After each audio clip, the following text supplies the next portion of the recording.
Buenos días con todos, soy el profesor William Chávez y voy a dar el curso de química. En la clase anterior nos quedamos en la materia. Vamos a concluir este tema. Entonces, primero, para recordar y seguir avanzando con esta clase, tenemos que recordar qué es la materia, ¿no? Recordamos que la materia es toda cosa, ¿sí? Es todo material que se encuentra en la naturaleza. ¿Y qué propiedades tiene? Que se puede medir, se puede pesar y además ocupa un espacio en el universo. Todas las cosas que cumplan ese requisito, esos tres requisitos, se considera materia. Una vez recordado eso, vamos a ver los cambios que tiene la materia. En la química, la materia tiene dos tipos de cambio, los físicos y los químicos. Cambios físicos y cambios químicos.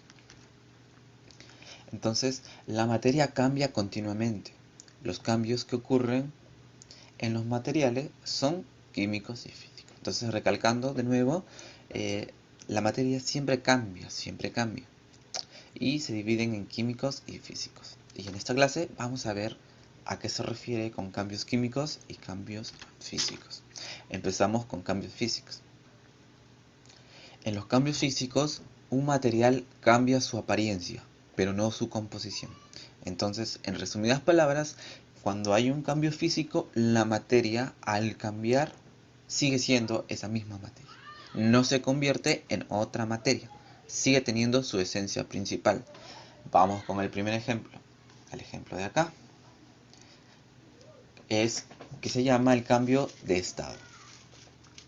El cambio de estado se refiere a cuando la materia cambia a otro estado. ¿Cuáles son los estados? Líquido, sólido y gaseoso. Entonces, cuando una materia pasa de sólido a líquido y de líquido a gaseoso o inversamente, es un cambio físico.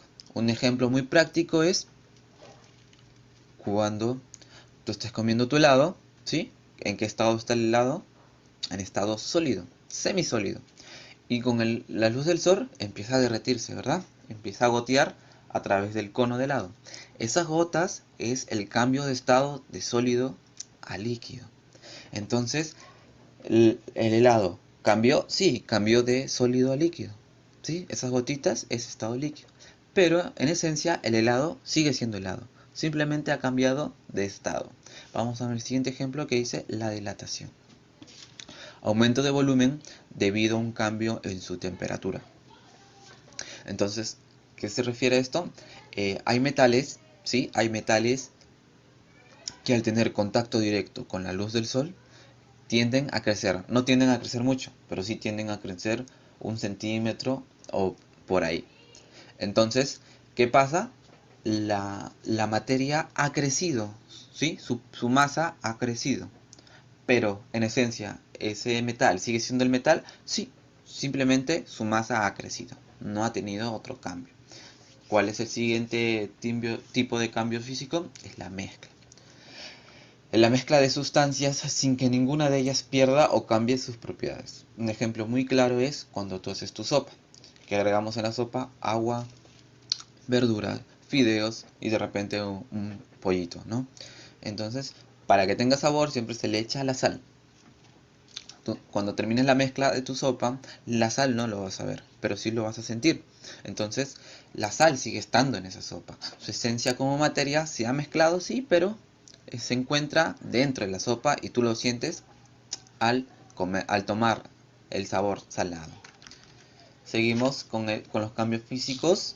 Ahí está la fragmentación. La fragmentación. ¿Qué es la fragmentación? Es la división de un cuerpo en trozos más pequeños.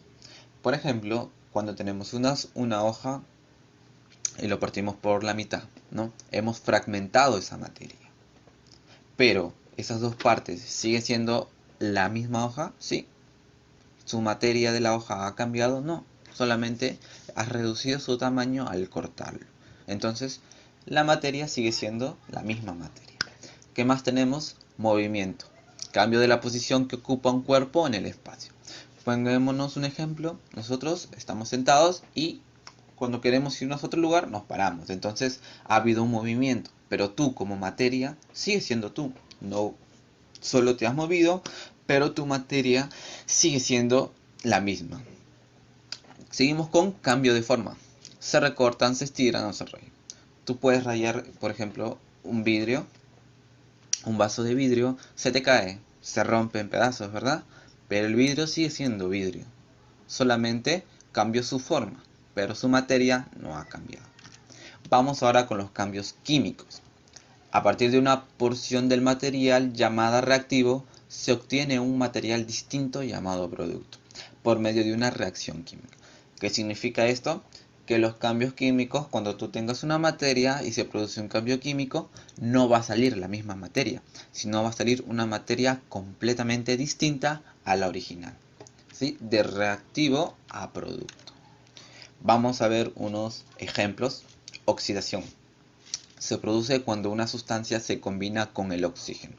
Un ejemplo simple es la de los clavos. Cuando los clavos tú lo dejas a la intemperie o con el clima que esté muy frío, ¿qué pasa? Se empieza a poner de un color anaranjado, ¿sí? Como arenita anaranjada que tú lo raspas en el clavo y sale como arena de un color anaranjado. Eso se llama óxido, ¿sí? ¿Qué pasó? El clavo se ha oxidado y por eso toma ese color. Esa oxidación anaranjada al rasparlo no es la misma del mismo material del clavo. Tiene una composición muy diferente. ¿Sí? Una composición muy diferente. Ahora vamos a la combustión. Tipo de oxidación que se da de forma rápida. Y la sustancia combustible combinada con oxígeno libera mucho calor. Cuando se quema un papel, que queda cenizas, ¿sí? De un color negro, ¿verdad? Un color negrito. Esas son las cenizas del papel. Esas cenizas no tienen la misma composición de materia que la hoja sin haberse quemado. Entonces pasó de una hoja en blanco a cenizas. Eso es un cambio químico a través de una combustión, porque su materia cambió totalmente y su composición también. Vemos ahora con la fermentación, proceso que se da de forma natural con la acción de bacterias, generando nuevas sustancias. Tenemos por ahí el queso. ¿Cómo se hace el queso? Que es a través de la leche y la leche se fermenta. Una vez que se fermente, sale el queso. Y esa composición de la leche cambia totalmente a través de la fermentación para que salga la leche con un sabor muy distinto a lo que es la leche. Y por último, la putrefacción. ¿Qué es la putrefacción? Es descomposición de una materia. Es la descomposición de una materia en otra por la acción de diversos factores determinados por microorganismos. La putrefacción es un tipo de oxidación. Un ejemplo muy claro es, yo te digo, dale una mordida a tu plátano, ¿sí? Y déjalo ahí. Vas a ver que en cuestión de una hora o de repente media hora, tu plátano va a estar totalmente a color negro, marrón por ahí. ¿Qué ha pasado?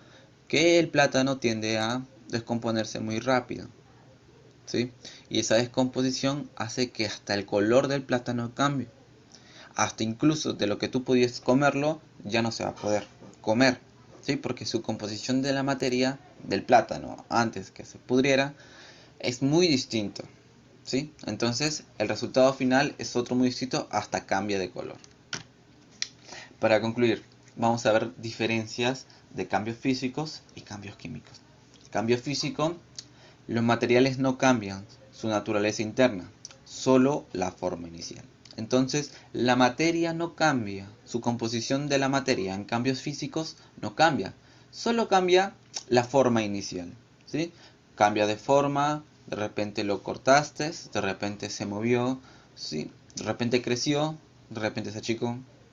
Lo único que cambia es la forma, no cambia su composición interna de la materia. En cambio químico, los materiales iniciales se transforman en otros muy diferentes tras la reacción química. En cambio químico, sí, El resultado final después del cambio es algo totalmente distinto a los componentes de la materia inicial. Entonces vemos dos ejemplos aquí, que en el cambio físico de reactivo pasa el cambio físico y que queda reactivo, queda lo mismo. ¿Por qué? Porque su masa, su composición no ha cambiado. Entonces en cambio químico empezamos con el reactivo y terminamos en producto. ¿Por qué? Porque la composición química de, de esa materia, al pasar a través del cambio químico, sale un resultado totalmente diferente. Eso es todo y muchas gracias.